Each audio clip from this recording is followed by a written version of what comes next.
2025년 8월 23일 살아계신 하나님의 말씀 누가복음 20장 18절 말씀으로 스스로 깨어지는 지혜라고 하는 제 말씀드립니다.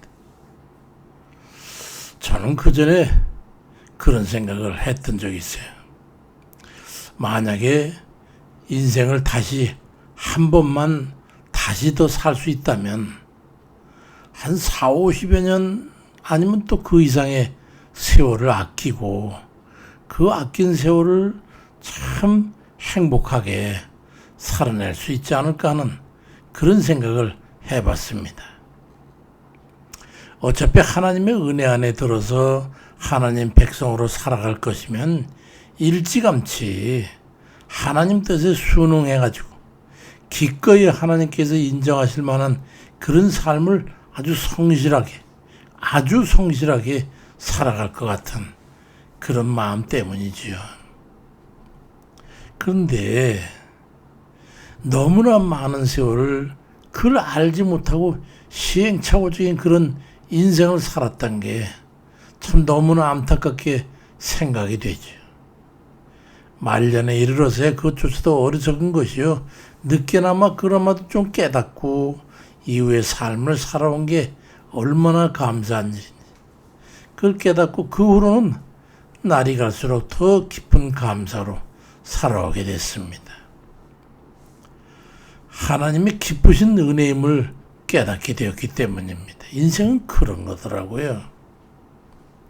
스스로 깨지지 않으면은 강제로 깨시겠다고 우리 주님 말씀하시는 거예요. 참 우리 주님도 말씀이죠. 때로는 좀 그래요. 누가복음 20장 18절에 무릇 이 돌 위에 깨어지는 자는 깨어지겠고 이 돌이 사람 위에 떨어지면 그를 가루로 만들어 흩으리라고 말씀합니다. 이 말은 상당히 심각한 말씀이지만 어떻게 생각하면 말이죠. 얼마나 재밌는 말씀이에요.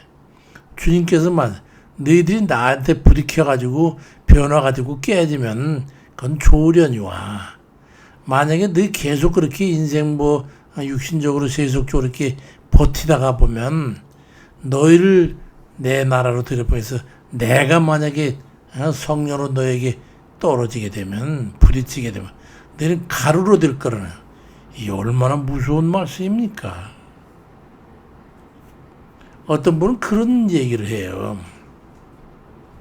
사람이 변하는 것보다 차라리 죽는 게 빠르다는. 인간이 얼마나 변화되기가 어렵고 말이죠. 고정관념에 한번 사로잡히면 그게 변하기가 정말 어렵다는 그런 거. 성격적인 거, 세상에서 있어 어떤 습관, 몸에 밴 거, 이런 것들, 이런 게 깨가지고 변화시킨다는 게 너무도 어렵다는 거죠. 그게 주님께서도 가장 난제로 여기는 게 바로 이 하나님 자녀들을 갖다가 어떻게 좀 변화시켜가지고 빨리 좀 변화시켜서 하나님의 복을 좀 듬뿍 누리게 그렇게 살게 할 수 있을까? 이게 하나님의 숙제예요. 그래서 예외 없이 연단이라고 하는 독한 방법을 사용하시는 거죠. 원죄를 가진 그 백성들을 주의 나라로 들여보내기가 그렇게 어려운 것이기 때문입니다. 시편 119편 71절에도 고난당한 것이 내게 유익이라. 이로 말미암아 내가 주의 율례들을 배우게 되었나이다. 그리 말씀합니다. 고난의 역경을 통해서 변화를 기하게 돼가지고 못된 자아를 버리고 하나님 말씀을 따르게 되기 때문에 연단이 유익하다는 거지. 오죽하면 그런 역설을 말씀했겠어요. 고난이 솔직히 육체적으로 보면 그게 무슨 유익이 되겠어요? 괴로움이지요. 그렇지만 우리 심령으로는 그보다 더 중요한 게 없다 이 말이에요. 이제 주께서도 야고보 4장 10절 말씀에 그런 말씀. 주 앞에서 낮춰라. 그러면 주님께서 너희를 높이시리라고. 이거 역설이잖아요. 우리를 높이면은 하나님께서 낮추시고 우리가 스스로 낮아서 그렇습니다 주님 이러면 우리를 높이신다니 말이죠. 참 저희들의 어리석음을 알 수 있죠.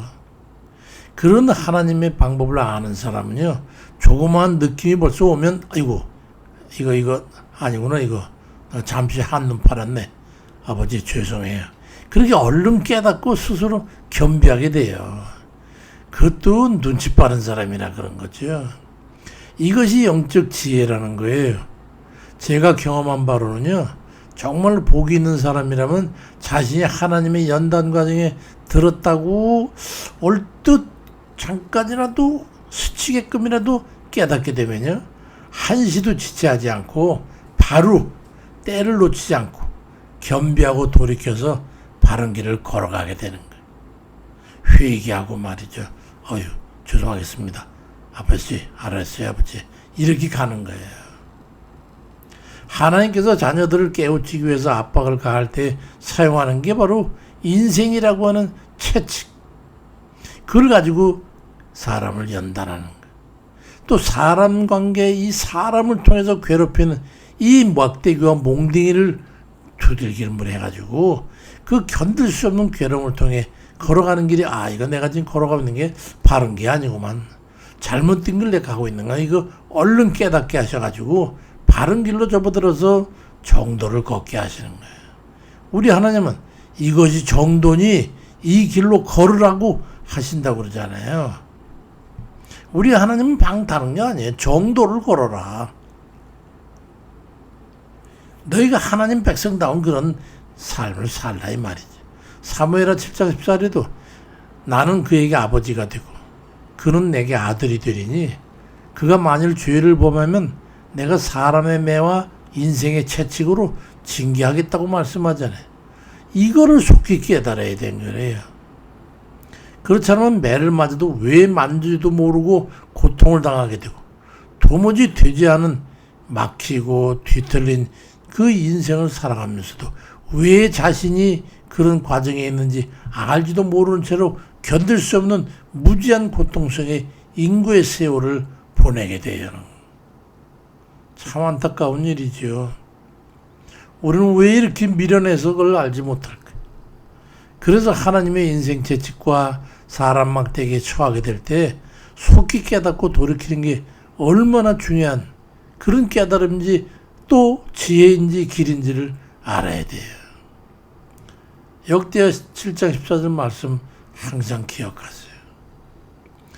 내 이름으로 일컫는 내 백성이 그들의 악한 길에서 떠나 스스로 겸비하고 기도해서 내 얼굴을 찾으면 내가 하늘에서 꼭 그들의 죄를 사하고 그들의 땅을 골질지라. 아버지 목적은 그거거든요. 악한 길에서 떠나 스스로 알아서 알았습니다. 그러면서 기도하면서 우리 주님을 찾고 의지하고 주님 동행하면서 주님 손잡고 가면 우리 하나님께서 하늘에서 그 기도를 들으시고 그들의 죄를 사할 뿐만이 아니라 뒤틀린 것들 다 바로잡고 복을 주시겠다. 얼마나 복된 말씀입니까? 우리는 스스로 겸비해서 우리 자신을 하나님 뜻에 순복해서 감사하며 살아가는 게 이게 축복이에요. 사도 바울도 고린도전서 9장 27절에서 내가 내 몸을 쳐서 복종하면 내가 남에게 전파한 후에 자신이 도리어 버림을 당할까 두려워함이라고 말씀하고 있어. 행여나 하나님께 내침받을까 해서 항상 자기 자신을 조심하면서 내가 뭐 잘못된 거 없나? 이게 돌아보면서 하나님 뜻에 복종하기 위해 가지고 스스로 항상 자기 자신을 다진다는 거야. 참 대단한 사도 바울은 정말 대단한 분이죠. 그런 마음과 행하면 누가 그렇게 하라고 강요해서 되는 게 아니잖아요. 하나님께서는 강제에 어쩔 수 없이 억지로 따르는 거 그걸 원하시는 게 흉내내는 거 원하는 게 아니에요. 극히 스스로의 순종과 은혜에 대한 감사로 인한 자발적인 마음으로 하는 거 그걸 아버지께서 기뻐하시는 거죠.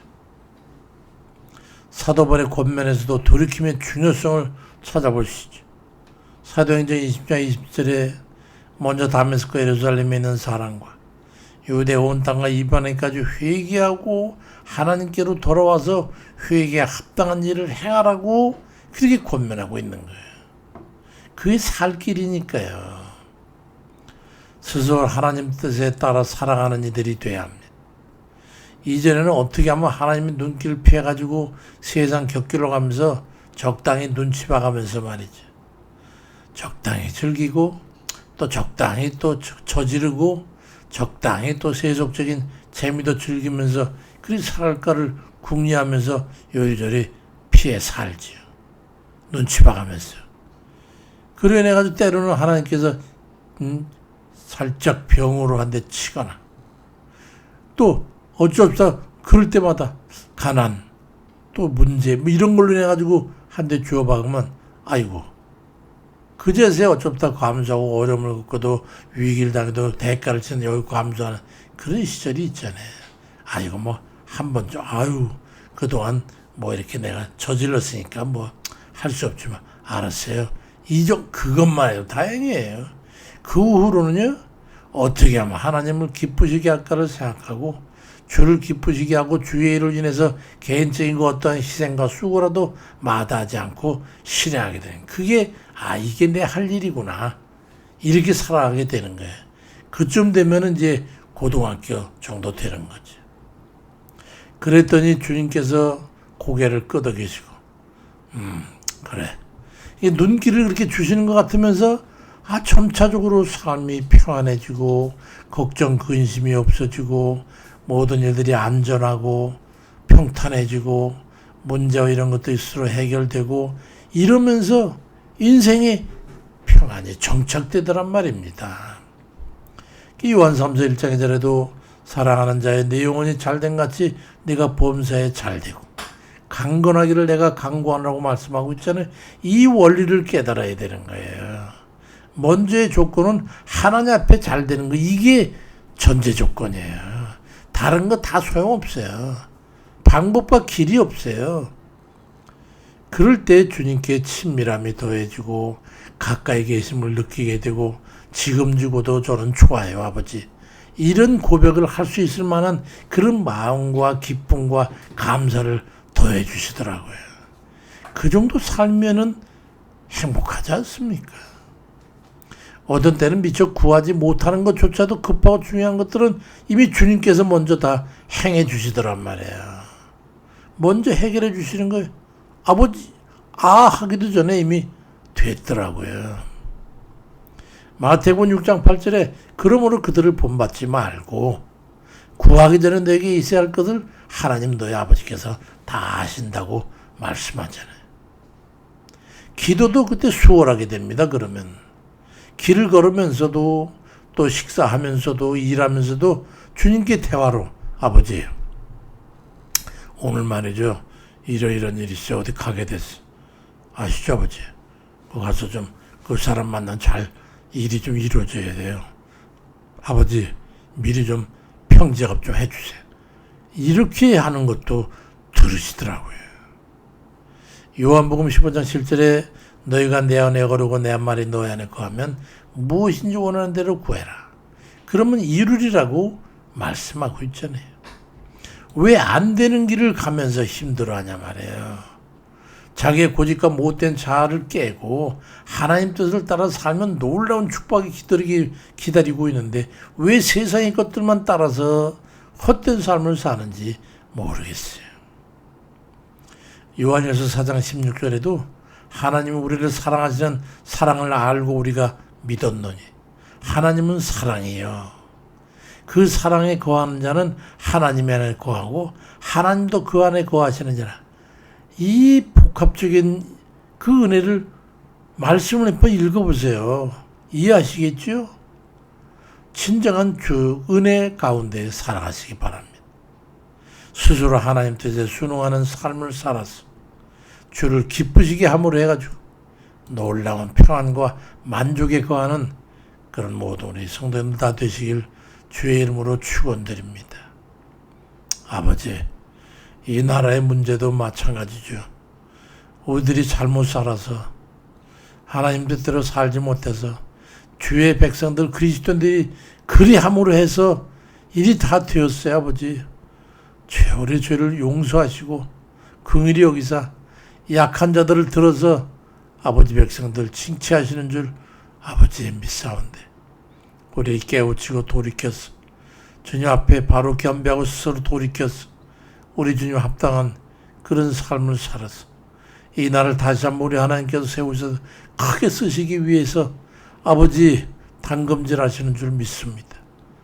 불의한 자들, 악한 자들, 사악한 자들이 모든 것을 다 들어서 자기들 마음대로 완전히 뒤집어 놓고 있습니다. 이건 나라가 아니라고 할 정도로 아버지 나라가 나락에 떨어지고 있습니다. 아버지 백성 불쌍히 여기시고 우리 모든 개인 한 사람들이 변화를 기하고 바로 서는 그런 기회 되도록 붙잡아 주세요. 예수 그리스도 이름으로 기도드립니다. 아멘입니다.